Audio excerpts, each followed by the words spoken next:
कृष्ण परम प्रेम स्वरूप है। परमात्मा की भक्ति करनी है तो सभी को भगवान का स्वरूप समझो, सभी को वंदन करो, सभी के साथ शुद्ध भाव से प्रेम करो। कथा सुनते हो, आज से एक निश्चय करो, इस संसार में मेरा कोई शत्रु नहीं, किसी ने भी मेरा कुछ बिगाड़ा नहीं, मैं किसी का शत्रु नहीं हूं। मेरे दुख का कारण मेरा पाप है, मैंने पाप किया इसीलिए मैं दुखी हूं। सभी के साथ प्रेम करो, जगत को भगवान का स्वरूप समझो। ज्ञानी पुरुष कहते हैं जगत मिथ्या है, जगत दुख रूप है। ठीक है, ज्ञान का अनुभव करना बड़ा कठिन है। वैष्णवाचार्य कहते हैं जगत भगवान का स्वरूप। सिया राममय सब जग जानी, जगत को भगवान से अलग न करो, जगत को भगवत भाव से देखो। प्रेम करना है तो सभी के साथ प्रेम करो। नंद बाबा का कोई शत्रु नहीं है, सभी के साथ नंद बाबा का प्रेम है। सभी ने नंद बाबा को आशीर्वाद दिए हैं। सभी के आशीर्वाद जब सफल होते हैं तब सर्वेश्वर आते हैं। मानव का जन्म सुख भोगने के लिए नहीं हुआ है, दूसरे को सुख देने के लिए हुआ है। शास्त्रों में वर्णन आता है, ब्रह्मा जी ने बड़े बड़े देव बनाए, बड़े बड़े ऋषि बनाए, ब्रह्मा जी को संतोष हुआ नहीं। कितने ऋषियों ने तो ब्रह्मा जी को ऐसा जवाब दिया, आपके जगत का जो होने वाला हो सो होवे। हम पर्वत की गुफा में बैठ करके ध्यान करेंगे, हम अपना कल्याण करेंगे। ब्रह्मा जी को ठीक लगा नहीं, ये बड़े बड़े ऋषि भी स्वार्थ की बातें करते, हमारा कल्याण करेंगे, हम एकांत में बैठेंगे। जिस समाज में इनका जन्म हुआ, जिस देश में इनका जन्म हुआ, देश के लिए उनके हृदय में समाज के लिए प्रेम नहीं है। जगत का जो होने वाला हो सो होवे, हम अपना कल्याण करेंगे। ब्रह्मा जी को चिंता है मेरे संसार को सुखी कौन करेगा। ब्रह्मा जी ने जब मानव को बनाया तब ब्रह्मा जी को शांति मिली है। ब्रह्मावलोकधिषणम मुदमापरेवा, मानव जगत को सुखी करेगा तो दूसरे को सुखी करने की इच्छा रखता है, वो दुखी नहीं होता है। मैं सुख भोगूंगा, मैं सुखी हो जाऊंगा, ऐसी इच्छा रखने वाला सुखी नहीं होता। सभी में सद्भाव रखो, कोई भूखा न रहे, कोई दुखी न होवे, सभी सुखी होवे। आप जगत के लिए जैसा भाव रखोगे वैसा भाव जगत के लोग आपके लिए रखेंगे। ये संसार भावमय है, शरीर सभी के भिन्न भिन्न है, शरीर में ईश्वर एक ही है। आप जिसको शत्रु समझते हो, शत्रु के लिए आप खराब विचार करते हो, तो शत्रु भी आपके लिए खराब विचार करेगा। आपके शरीर में जो भगवान है वे ही भगवान, आप जिसको शत्रु समझते हो उसके शरीर में भगवान वही है। देह भिन्न भिन्न है, देव एक है, देव अनेक नहीं है। सभी को सुखी करने की इच्छा रखो, किसी के लिए खराब विचार मत करो। ये संसार भावमय है। आप जगत के लिए जैसा भाव रखोगे, जगत के जीव भी आपके लिए ऐसा ही भाव रखें। केदारनाथ की यात्रा जिन वैष्णवों ने की है उनको खबर है, केदारनाथ के मार्ग में गुप्त काशी आती है। गुप्त काशी से एक मार्ग उखी मठ के तरफ जाता है। ठंडी के दिवसों में केदारनाथ भगवान को वहां से उठा करके उखी मठ में रख देते। मंदिर में बर्फ बहुत गिरता है, वहां कोई रह सकता नहीं है। बद्रीनारायण भगवान को जोशी मठ में रख देते, मंदिर में रहना अशक्य है। बाणासुर की कन्या उषा देवी का वहां राजमहल है, इसलिए लोग उसको उखी मठ कहते हैं। 3-4 पहाड़ वहां मिले हुए हैं। शांत वातावरण होवे तो बहुत आनंद आता है। वहां खड़ा होकर के जो शब्द बोलो वही शब्द प्रतिध्वनि रूप से आपके कान में आवेगा। 3-4 पहाड़ मिले हुए हैं, इसलिए प्रतिध्वनि का प्रतिध्वनि दूसरे पहाड़ में से निकलता। एक बार आप जो शब्द बोलो उसका प्रतिध्वनि, प्रतिध्वनि का प्रतिध्वनि 3-4 बार आपके कान में आवेगा। वहां खड़ा होकर के कोई बोले गंगे हर, प्रतिध्वनि आवेगा गंगे हर। प्रतिध्वनि का प्रतिध्वनि दूसरे पहाड़ में से निकलेगा गंगे हर। एक बार गंगे हर बोलो तो प्रतिध्वनि, प्रतिध्वनि का प्रतिध्वनि अनेक बार कान में आता है। वहां खड़ा होकर के कदाच कोई ऐसा बोले तेरा सत्यानाश हो जाए, तो प्रतिध्वनि आएगा तेरा सत्यानाश हो जाए। जैसा ध्वनि वैसा प्रतिध्वनि। जगत के लिए जैसा भाव रखोगे वैसा भाव जगत आपके लिए रखेगा। कोई दुखी न होवे, कोई भूखा न रहे, सभी सुखी होवे। सभी को सुखी करने की भावना रखो। यही नंद बाबा का स्वरूप है। नंद जी को सभी के आशीर्वाद मिले थे। उनके यहां सर्वेश्वर भगवान आए। ब्रजवासी बोले हैं नंद के आनंद भयो है। नंद बाबा हमको आनंद देते थे, इसलिए उनके घर में परमानंद आया है।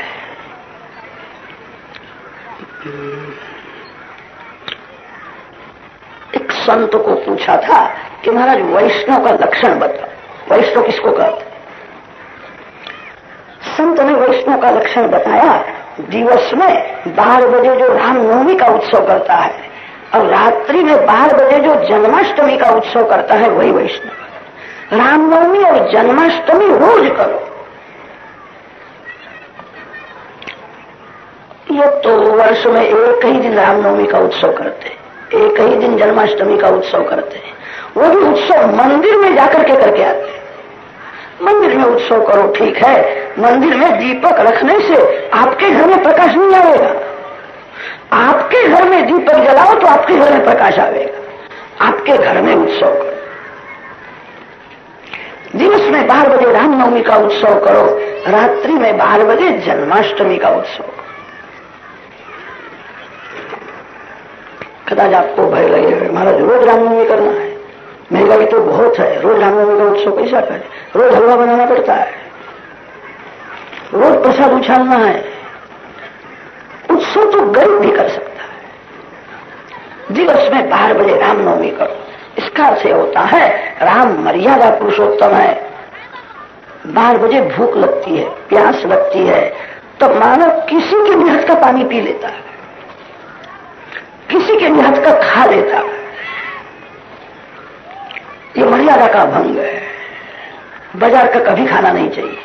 बाजार की वस्तु में अनेक की नजर पड़ती है। सभी की आंख शुद्ध नहीं होती है।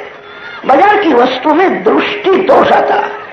भूख प्यास सहन करो, मेरे को बाजार का खाना नहीं है, मेरे को साधारण मानव के हाथ का पानी नहीं है। दिवस में 12 बजे रामनवमी करो। इसका अर्थ होता है राम की मर्यादा का पालन करो।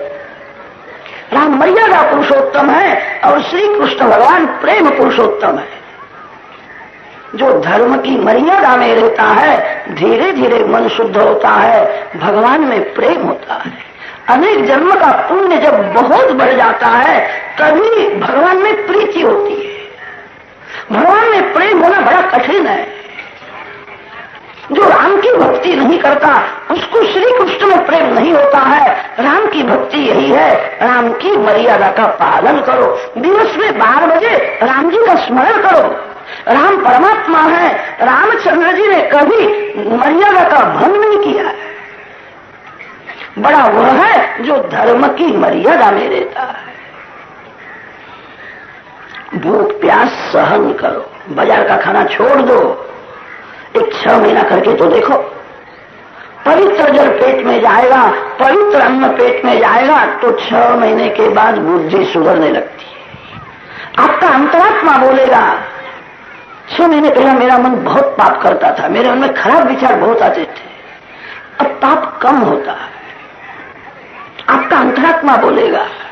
शुद्ध अन्न और शुद्ध जल जिसके पेट में जाता है धीरे धीरे बिगड़ा हुआ मन शुद्ध होता है। शास्त्रों में लिखा है मन अन्नमय है, अन्नमयम सौम्य मनः। पेट में जो अन्न जाता है उसके 3 भाग होते हैं। अन्न का स्थूल भाग मल रूप से बाहर निकलता है, अन्न का जो मध्यम भाग है उससे रुधिर और मांस बनता है, और अन्न का जो सूक्ष्म भाग है उससे मन बनता है। अन्नमय मन होता है। पवित्र अन्न पेट में जावे तो धीरे धीरे मन शुद्ध होता है। जगत बिगड़ा नहीं है, मन बहुत बिगड़ा है। जगत बिगड़ा हो तो जगत को कौन सुधार सकता है? जगत को सुधारना अशक्य है। आपके मन को सुधारो। दिवस में 12 बजे रामनवमी करो, राम की मर्यादा का पालन करो। राम धर्म की मूर्ति है, धर्म ही भगवान है। जो धर्म छोड़ता है उसके भक्ति में बहुत विघ्न आता है। जो धर्म छोड़ता है उसका ज्ञान बह जाता है। धर्म से ही ज्ञान टिकता है। धर्म शब्द का अर्थ होता है जो पतन से बचावे, उसको धर्म कहते हैं। धारणा धर्म, धर्मो धारयते प्रजाः, धर्मो विश्वस्य जगत प्रतिष्ठा, तस्मात् धर्मं परमं वदन्ति। राम धर्म की मूर्ति है। सनातन धर्म कैसा है वो देखना हो, राम जी का दर्शन करो, राम जी की एक एक लीला का चिंतन करो। राम परमात्मा है, कभी मर्यादा का भंग नहीं करते। दिवस में 12 बजे रामनवमी करो और रात्रि में 12 बजे जन्माष्टमी करो। श्री कृष्ण भगवान मध्य रात्रि में प्रकट हुए। रात्रि के 4 प्रहर माने हैं।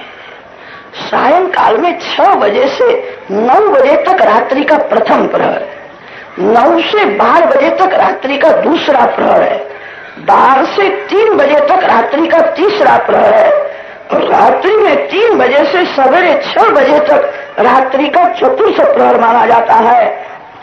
रात्रि के चतुर्थ प्रहर में सभी साधु संत जागते हैं। संतों का एक नियम होता है, रात्रि में 3 बजे के बाद सोते नहीं। रात्रि में 3 बजे के बाद चतुर्थ प्रहर का आरंभ होता है। 4 बजे तो आसन में बैठ जाते हैं। रात्रि के चतुर्थ प्रहर में संत जागते हैं। रात्रि के तीसरे प्रहर में रोगी जीव जागता है। जिसको रोग हुआ है उसको रात्रि में 12 बजे के बाद नींद नहीं आती है। रोगी को प्रायः सवेरे 4 बजे के बाद नींद आती है। रात्रि के तीसरे प्रहर में रोगी जीव जागता है। चतुर्थ प्रहर में योगी जीव जागते हैं। रात्रि के दूसरे प्रहर में भोगी जीव जागता है। रात्रि में 9 से 12 बजे तक दूसरा प्रहर माना है। रात्रि के दूसरे प्रहर में भोगी जीव जागता है। भोगी भूखा ही रहता है। भोग से क्षणिक सुख मिलता है, त्याग से बहुत शांति मिलती है। रात्रि में भक्ति करने की बहुत जरूरत है। जो रात्रि में भक्ति नहीं करता उसको काम मारने के लिए जाता। रात्रि में जन्माष्टमी करो। वैष्णव वह है जो भगवान के साथ सो जाता है। जो भगवान के साथ सो जावे उसको कैसा आनंद मिलता हो। रात्रि में जन्माष्टमी करने की बहुत जरूरत है। रात्रि में गोपाल जी की पूजा करो। रात्रि में गोपाल जी का ध्यान करो। रात्रि में हरे कृष्णा कृष्णा कृष्णा हरे हरे महामंत्र का थोड़ा जप करो। भगवान के साथ सो जाओ।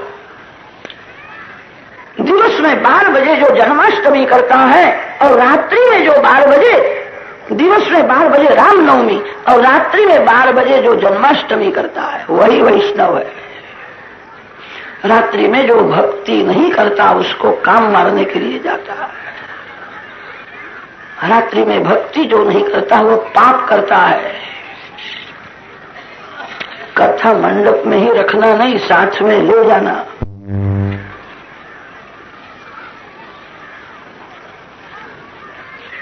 दिवस में 12 बजे रामनवमी और रात्रि में 12 बजे जन्माष्टमी करना है। नंद महोत्सव रोज करना चाहिए। जो प्रातः काल में नंद महोत्सव करता है उसका दिवस आनंद में जाता है। नंद महोत्सव दिन भर हुआ है। नंद महोत्सव का मुख्य समय प्रातः काल का है।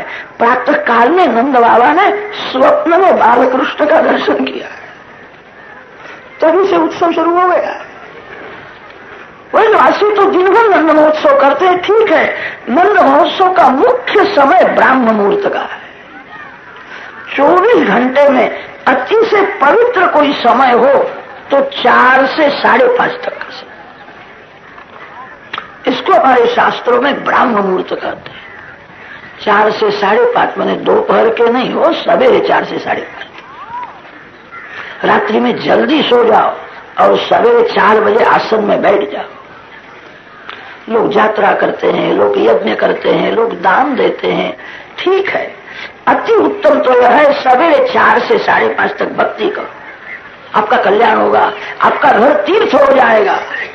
रात्रि में जल्दी सो जाओ। रात्रि में 10 बजे के बाद जागना नहीं चाहिए और सवेरे 4 बजे के बाद सोना नहीं चाहिए। शास्त्रों में ऐसा लिखा है, सवेरे 4 बजे के बाद जो शैया में पड़ा रहता है उसके पुण्य का नाश हो जाता है। सवेरे 4 बजे नींद नहीं आती, उसका नाम तंद्रा है। सवेरे थोड़ी थोड़ी ठंडी पड़ती है, रजाई ओढ़ ली हो तो गाड़ी में ही मजा आती है, उसके पुण्य का नाश हो जाएगा। 4 बजे आसन में बैठ जाओ। शास्त्रों में ऐसा लिखा है, रात्रि में 10 बजे के बाद राक्षस लोग जागते हैं। 10 बजे के बाद राक्षस लोग बातें करते हैं। इसीलिए हमारी संस्कृत भाषा में राक्षस का नाम बताया रात्रिंचरो, रात्रिचरा। रात्रि में 10 बजे के बाद जागना नहीं चाहिए, बातें करनी नहीं चाहिए, सो जाओ। सवेरे 4 बजे आसन में बैठ जाओ। कितने लोग तो रात्रि के राजा होते हैं, रात्रि में 11-12 बजे तक बातें करते हैं, उनको नींद ही नहीं आती है। समझना यही राक्षस है, राक्षस दूसरा कोई दूसरा नहीं होता। रात्रि में जल्दी सो जाओ। कथा सुनने के बाद सावधान हो जाओ। आज तक जो हुआ सो हुआ। मैंने कथा में सुना है सवेरे 4 से 5:30 तक का समय ब्राह्म मुहूर्त का अतिशय पवित्र है। आप करके देखो। प्रातः काल में ब्राह्म मुहूर्त में भगवान का थोड़ा ध्यान करो, प्रेम से पूजा करो, भगवान के नाम का जप करो, भगवान को वंदन करके प्रार्थना करो, मैं आज से आपका हो गया हूं। जो भागवत की कथा सुनता है वो भगवान का हो जाता है। आप मेरे हृदय में विराजो। आप मेरे को पाप करने से रोक लो। मेरे को पाप करने की आदत पड़ी है, मेरा मन बहुत बिगड़ गया है, मैं शरण में आया हूं, मैं पाप नहीं छोड़ सकता, मेरे को पाप करने में मजा आती है, मैं क्या करूं। मानव मूर्ख नहीं है, सयाना है, समझता है पाप करके ही मैं दुखी हुआ हूं, तो भी वो पाप छोड़ता नहीं है। भगवान की प्रार्थना करो, आपको भगवान पाप करने से रोक लेंगे। प्रातः काल में ध्यान करने की जरूरत है, प्रातः काल में पूजा करने की थोड़ी जरूरत है, प्रातः काल में प्रेम से भगवान के नाम का जप करो, पीछे से प्रार्थना करो। लोग खाली प्रार्थना बोलते हैं, ठीक है, बहुत अच्छा नहीं है। थोड़ा जप करो, पूजा करो, फिर प्रार्थना करो। प्रातः काल में श्री कृष्ण दर्शन में, सेवा स्मरण में हृदय थोड़ा पिघल जावे, मन को भक्ति रस मिले तो मन के ऊपर सुख दुख की, मान अपमान की असर नहीं होती। जो मन भक्ति रस में पिघला हुआ रहता है उसको कोई मान देवे तो सुख नहीं है, कदाच उसका जगत में अपमान होवे तो दुख नहीं है। संतों के जीवन में अनेक दुख के प्रसंग आते हैं, उनके मन पर दुख की असर नहीं होती। इसका यही कारण है, प्रातः काल में 4 बजे ध्यान करते हैं, पूजा करते हैं, जप करते हैं। प्रातः काल में जिसका मन भक्ति रस में तरबोल हो जाता है, उस मन के ऊपर संसार के सुख दुख की असर नहीं होती। प्रातः काल में भगवान की थोड़ी मानसी पूजा करें। मानसी पूजा सबसे श्रेष्ठ मानी है। प्रत्यक्ष आप पूजा करते हो, अच्छा है, मन से पूजा करो, मन से भगवान को स्नान कराओ, मन से श्रृंगार करो। मानसी पूजा में सावधान रहना है, मन में संसार न आवे, मन संसार के कोई विषय में न जावे। आप मानसी पूजा करने के लिए बैठो, उस समय अपने मन को 5-10 मिनट की रजा दो। तेरे को बाजार में जाना है किसी संबंधी के घर में जाना है, तेरे को 10 मिनट की रजा है, जाओ, 10 मिनट के बाद मैं तेरे को बराबर पकड़ करके रखने वाला। मन जिसके मुट्ठी में है वो महान है। मानसिक पूजा में जब बैठो तब मन को कहना, तेरा कोई खास काम हो तो करने के लिए जाओ, काम करके आओ, 10 मिनट के बाद मैं तेरे को कहीं भी जाने नहीं दूंगा। आप मालिक हो, मन आपका नौकर। लोग कहते हैं मन बहुत बिगड़ा है, पाप करता है। मन तो आपकी इच्छा से पाप करता है। मालिक की इच्छा बिना नौकर कुछ नहीं कर सकता। मन आपका है, आपकी प्रेरणा बिना मन पाप नहीं कर सकता। मन स्वतंत्र नहीं है। लोग कहते हैं मेरा मन बिगड़ा है, मैं बिगड़ा हूं, ऐसा नहीं कहते। मन बिगड़ा है, जिसको दिखता है वह आप हो। आपके मन को दूसरा कौन संभालेगा? आपके मन को आपको ही संभालना है। प्रातः काल में परमात्मा का थोड़ा ध्यान करो, मानसी पूजा करो। एक पैसे का खर्च नहीं है, शरीर को जरा भी त्रास नहीं है, आपका कल्याण होगा। आपके ऊपर भगवान कृपा करेगा। एक बनिया था, बड़ा कंजूस था। उसके मन में एक दिन ऐसा विचार आया, लोग भगवान की भक्ति करते हैं, मैं भी भगवान की भक्ति करूं। एक संत के पास गया और संत को उसने कहा, मेरे को भक्ति करने की इच्छा है, महाराज मैं बड़ा कंजूस हूं, पैसे का खर्च हो तो मेरा हृदय जलने लगता है। ऐसी कोई भगवान की भक्ति है कि नहीं जिसमें पैसे का भी खर्च न हो? मेरे को भक्ति तो करना है, एक पैसे का खर्च करना नहीं। संत को दया आई, भगवान को पैसे की क्या जरूरत है? संत ने कहा, मैं तेरे को ऐसी भक्ति बताऊंगा, एक पैसे का भी खर्च हो नहीं, तेरा कल्याण होगा, तेरे ऊपर भगवान कृपा करे कि पैसे का खर्च नहीं करना है ना, पैसे का भी खर्च करना नहीं, तो मैं करने के लिए तैयार। मेरे को क्या करना चाहिए? संत ने समझाया, प्रातः काल में 4 बजे आसन में बैठ जाओ, भगवान की मानसी पूजा करना है। मानसी पूजा में आप जब बैठो उस समय मन से गंगा जी में स्नान करो। प्रत्यक्ष गंगा जी में स्नान करने के लिए जाओ तो ठंडी लगती है, मन से स्नान करने में जरा भी ठंडी नहीं लगती है। मानसी पूजा में जब बैठो तब मन से स्नान करो, गंगा मैया को वंदन करो, गंगा मां का स्मरण करो, मन से गंगा जी में स्नान करो। मानसी स्नान करने के बाद मानसी पूजा होती है। संत ने उसको पूछा, भगवान का कौन सा स्वरूप तेरे को बहुत प्यारा लगता है? बनिया ने कहा, महाराज मेरे को छोटे से 4-5 वर्ष के जो बाल कृष्ण है मेरे को बहुत प्यारे लगते हैं। छुम छुम छुम करते हुए चलते हैं, खेलते हैं, हंसते हैं, बहुत प्रेम करते हैं। मेरे बाल स्वरूप में प्रीति है, बाल स्वरूप मेरे को बहुत अच्छा लगता है। संत ने कहा, तो कल से बाल कृष्ण की मानसी पूजा कर। कि महाराज पूजा कैसी करनी चाहिए? कि प्रातः काल में 4 बजे आसन में बैठ जाओ, मन से गंगा जी में स्नान करके गंगा जल ले आओ, ऐसी भावना करो मेरे बाल कृष्ण गाजी में सोए हुए। मानसी पूजा में दास्य भाव अच्छा होता है, भगवान को मालिक मानो, मैं उनका एक साधारण नौकर हूं। सख्य भाव, वात्सल्य भाव, माधुर्य भाव से लोग सेवा पूजा करते हैं, ठीक है, अभिमान आने का संभव होता है। सख्य भाव में, वात्सल्य भाव में अभिमान आने का संभव। दास्य भाव रखो, मैं भगवान का दास हूं। माया जीव को गुलाम बनाती है। जो संसार में आता है, जो माया का उपयोग करता है, उसको माया दास बना देती है। जीव स्वतंत्र नहीं है, माया का दास हो गया है। जो भगवान का दास होता है वो माया के बंधन में से धीरे धीरे छूटता है। मैं भगवान का एक साधारण नौकर हूं, भगवान मेरे मालिक है, ऐसा भाव रखो। एक साधारण नौकर अपने मालिक को बहुत विवेक से, प्रेम से जगाता है। मेरे मालिक सोए हुए हैं, हरे कृष्ण कृष्ण कृष्ण हरे हरे, हरे राम राम राम हरे हरे। 10 मिनट 15 मिनट थोड़ा जप करो, प्रेम से कीर्तन करो। उस समय भावना से भगवान को जगाना है।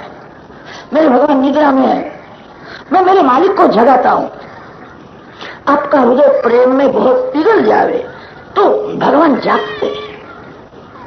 जीव को दर्शन करने की तीव्र जब इच्छा होती है तो भगवान जागते हैं। तुम्हारे भगवान जागने के बाद क्या करना चाहिए? भगवान को उठा करके सुंदर सिंहासन में आचमन कराओ। बाल स्वरूप होने से जागने के बाद उनको भूख लगती है। गाय का दूध, गाय का माखन, मिश्री भगवान को अर्पण करनी चाहिए। ऐसी कल्पना करो, सुंदर चांदी का कटोरा है, माखन है, मिश्री है, मेरे बाल कृष्ण सिंहासन में विराजमान है, मेरे बाल कृष्ण को मैं अर्पण करता हूँ। बाल कृष्ण अकेले कभी खाते नहीं, अपने बाल बाल मित्रों को देते हैं। सबको खिलाने के बाद थोड़ा सा खाते हैं। आंख बंद करके ऐसा दर्शन करो, छोटे छोटे बाल बाल श्री कृष्ण को मिलने के लिए आए। श्री कृष्ण का प्रेम ही ऐसा था। एक बालक घर में जागते हैं, जागने के बाद उनको कन्हैया याद आता है। अरे कन्हैया के, मेरे को कन्हैया के पास जाना है। माँ समझाती है, कन्हैया तो अभी उठा भी नहीं है, सोया हुआ है, अभी से तू जाकर के क्या करेगा? कि ना माँ, मेरे को घर में नहीं रहना है, मैं कन्हैया के पास जाऊँ। बालक मानते ही नहीं है। 3-4 वर्ष के छोटे छोटे बालक प्रातः काल में अपने बाल कृष्णलाल को, मित्र को मिलने के लिए आते। श्री कृष्ण का मित्र प्रेम अलौकिक है। बाल बाल मित्रों के साथ प्रेम से बोलते हैं, खेलते हैं, एक एक के मुख में माखन मिश्री देते हैं। आंख बंद करके ऐसा दर्शन करो। मनिया ने पूछा, महाराज बाजार में से कुछ लाना नहीं है? आंख बंद करके ऐसा विचार ही करना है, विचार ही करना है। एक पैसा खर्चना नहीं है। उससे विचार किया तो ऐसा विचार करने में मेरा क्या जाता है, पैसे का खर्च तो है नहीं। कि महाराज फिर क्या करना चाहिए? कि बाल कृष्ण माखन मिश्री खाते हैं, ऐसा दर्शन करो। कभी कभी बाल कृष्ण बहुत कृपा करते हैं तो आपको भी प्रसाद दे।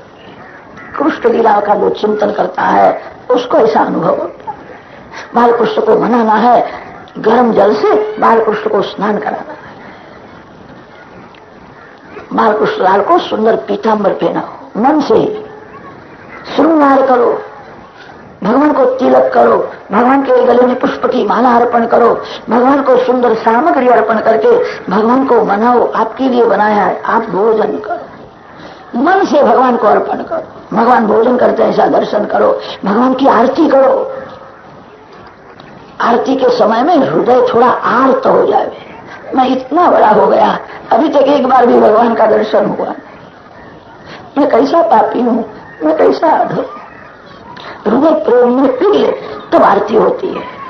आरती का क्रम बताया है, 3 बार आरती भगवान के चरण ऊपर से करनी चाहिए, 3 बार आरती जंघा के ऊपर से करनी चाहिए, 3 बार आरती भगवान के वक्षस्थल ऊपर से करनी चाहिए, और 3 बार आरती मुखारविंद ऊपर से करनी चाहिए।